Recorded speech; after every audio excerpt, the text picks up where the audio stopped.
अक्कलकोटमध्ये बसप्पा नावाचा एक सामान्य शेतकरी राहत होता. तो काही फार श्रीमंत नव्हता, पण त्याच्या मनामध्ये मात्र देवाबद्दलची निस्सीम भक्ती होती. रोज सकाळी उठल्यानंतर कितीही काम असू दे, पोटात अन्न असू दे किंवा नसू दे, पण तो अक्कलकोटमध्ये स्वामी समर्थांच्या दर्शनाला जायचा. त्यावर त्याला गावकरी म्हणायचे की अरे तू काही वेडा आहेस का? पोटात अन्न नाहीये, घरात धान्य नाहीये आणि देवदर्शनाला काय निघतोयस? देवदर्शन करून काय तुझं पोट भरतं का?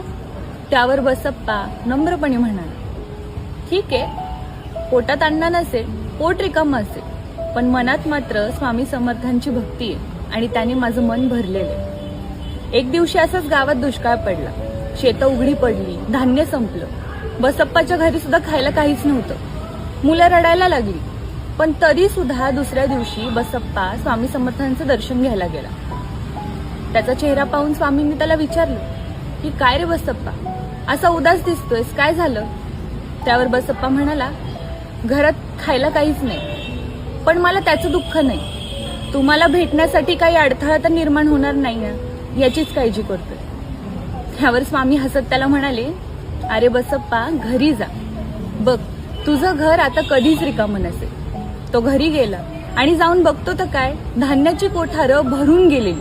कुणी ठेवलं, कधी ठेवलं, काहीच माहिती नाही. मुलं सुद्धा खूप खुश झाली. म्हणून तर ना, देवावरती, स्वामींवरती विश्वास ठेवला तर तो सुद्धा आपला अन्नदाता होतो. बसप्पाची हीच कथा सांगितली जाते की भक्तीवरती विश्वास ठेवा, स्वामी सगळं सांभाळून घेतील. श्री स्वामी समर्थ.